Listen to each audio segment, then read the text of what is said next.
He's the head coach at Alabama. He joins us on the program. Coach, good to have you back. How was the wedding? The wedding was great, fantastic, and we got to see a lot of good friends, and the bride was happy, and the bride's mom was happy, so everybody's happy. How emotional did you get? I was really just excited and happy because we've known this young man for a long time, and they actually rode the school bus together when they were 5 years old at Michigan State. So I was really happy for her, and I didn't feel like we were losing a daughter, but we were sort of gaining a son. So it was good. How did he ask for her hand in marriage? Oh man, it took him about a month. They told me that he was going to ask, and I kept every time I'd see him, I'd waiting for him, and I'd try to put us in a situation where he could ask, but somebody finally had to almost beat it out of him. But don't you realize how intimidating you are, Coach? That the poor guy trying to pick his spot and probably go, I can't do it this time. I got to wait. I'll do it another time. That's what kept happening. So, but no, I don't realize that. I still feel like I'm a kid back in West Virginia, so I can't. It's hard for me to understand why anybody would be intimidated. Oh, come on. That's Really? a fact. Really? Yeah. Well, what if she wanted a wedding in the fall? Well, we've had a few of those, and sometimes people in the family get mad that I can't come, and my response to that is I'd love to come, but if you want me to come, you got to schedule the wedding when I can come. Yeah, that makes sense. That makes sense. Well, let's say you're playing a 1AA school. Would there be a chance that you might take the day off to go to the wedding? Never. I mean, your responsibility to your team and the players you have on your team, that's kind of a family in and of itself. And, I got great family support in my family. I mean, they all understand, so they never get upset about it. I think most of them would want to come to the game anyway. He's Coach Saban. He joins us on behalf of Nick's Kids Charity Golf Tournament in Birmingham.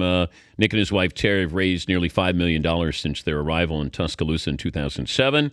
That money has been distributed to more than 150 charities in the state and the Southeast. What do you do for fun in the summer?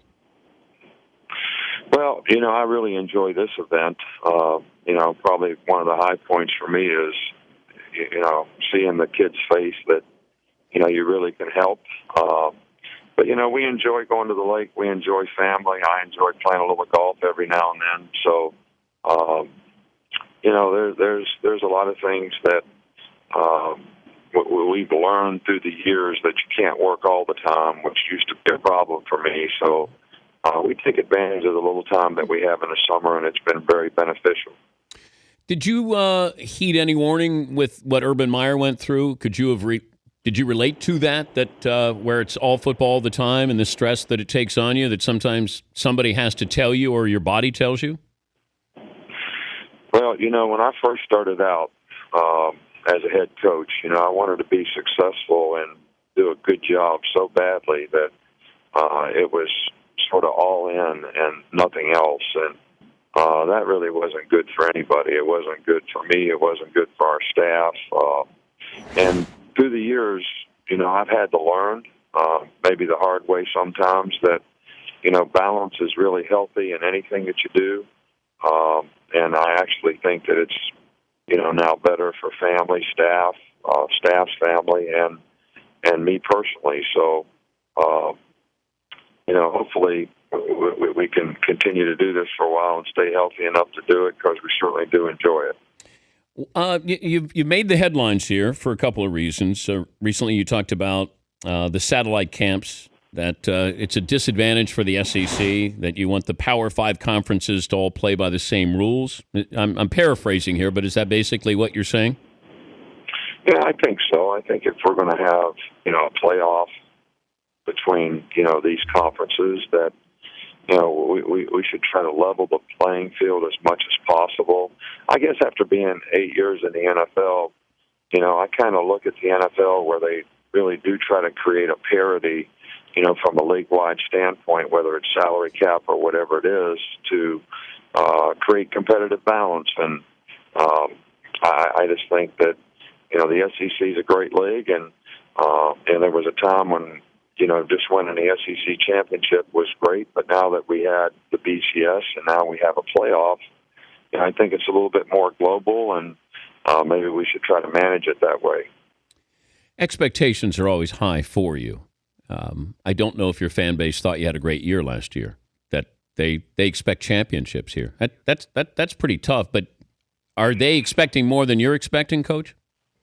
No, not at all. I mean, I really wouldn't want to coach any place where they didn't have high expectations for what they wanted to achieve. But, our goals and aspirations as a team and for our team is always to try to be the best that we can be. And, there have been times that I feel like, our teams have responded and been able to do that. And I think that there's other times where we fell a little bit short. And, the last 2 years we just have not been able to finish the season the way we'd like. And, hopefully,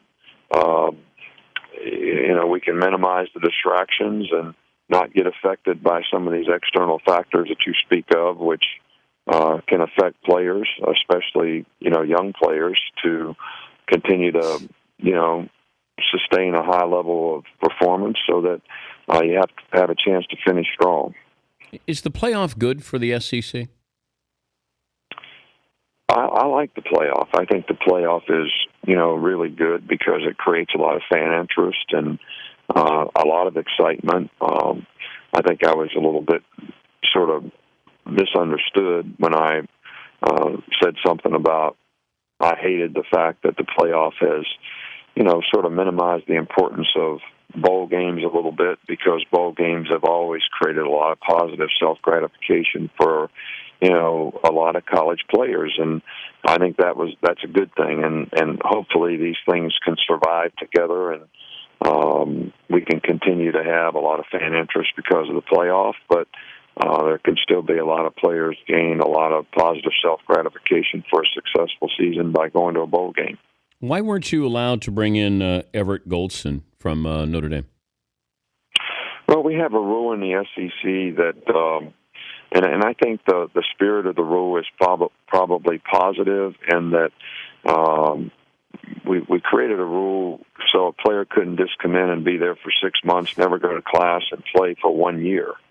So when a player is a graduate, the league would like to see a guy have 2 years of eligibility, but they'll give a guy a waiver if he's never had any issue relative to his former college career. So, and Everett had the one little academic thing a few years ago, and even though he's a fine young man and everybody really acknowledged the fact that he graduated from Notre Dame, I think from a league-wide standpoint, nobody had a lot of confidence in a waiver, based on that circumstance. Take me back to the wedding. The song that was played that you actually jumped up and said to your wife, "Let's dance." Well, Electric Slide, it's one of my old favorites.